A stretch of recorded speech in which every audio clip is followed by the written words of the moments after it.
কোটা সংস্কার আন্দোলন চলাকালে পুলিশের গুলিতে নিহত বেগম রোকেয়া বিশ্ববিদ্যালয়ের বেরোবি শিক্ষার্থী আবু সাইদের বাড়িতে অন্তর্বর্তীকালীন সরকারের প্রধান উপদেষ্টা নোবেল বিজয়ী অধ্যাপক ড মুহাম্মদ ইউনুস। তিনি শনিবার সকালে রংপুরের পীরগঞ্জে তার বাড়িতে যান। বিষয়টি নিশ্চিত করেছেন রংপুর জেলা প্রশাসক মোহাম্মদ মোবাশ্বের হাসান। আবুর বাড়িতে গিয়ে তিনি তার কবর জিয়ারত করেন। এর আগে ড মুহাম্মদ ইউনুস শনিবার সকাল 9:30টার দিকে একটি হেলিকপ্টার যোগে আবু সাইদের বাড়ির উদ্দেশ্যে রওনা দেন। শুক্রবার রাষ্ট্রীয় অতিথি ভবন যমুনায় অন্তর্বর্তীকালীন সরকারের উপদেষ্টা পরিষদের প্রথম অনানুষ্ঠানিক বৈঠকের পর পরিবেশ, বন ও জলবায়ু পরিবর্তন উপদেষ্টা সৈয়দা রিজওয়ানা হাসান সাংবাদিকদের জানান, ছাত্র আন্দোলনে নিহত রংপুরের বেগম রোকেয়া বিশ্ববিদ্যালয়ের শিক্ষার্থী আবু সাইদের পরিবারের সঙ্গে দেখা করতে আগামীকাল শনিবার রংপুরে যাচ্ছেন অন্তর্বর্তীকালীন সরকারের প্রধান উপদেষ্টা ড মুহাম্মদ ইউনুস।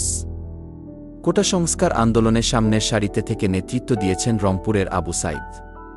গত 6 জুলাই বিশ্ববিদ্যালয়ের সংলগ্ন পার্ক মোড়ে পুলিশ, ছাত্রলীগ ও যুবলীগের সঙ্গে শিক্ষার্থীদের সংঘর্ষ হয়। এক পর্যায়ে পুলিশের গুলিতে নিহত হন আবু সাইদ। পরদিন 17 জুলাই তাকে পীরগঞ্জ উপজেলার মদনখালী ইউনিয়নের বাবনপুর গ্রামের বাড়িতে দাফন করা হয়। বৈষম্যবিরোধী কোটা সংস্কার আন্দোলনে বেগম রোকেয়া বিশ্ববিদ্যালয়ের অন্যতম সমন্বয়ক ছিলেন আবু সাইদ। বেরোবির ইংরেজি বিভাগের শিক্ষার্থী ছিলেন আবু সাইদ।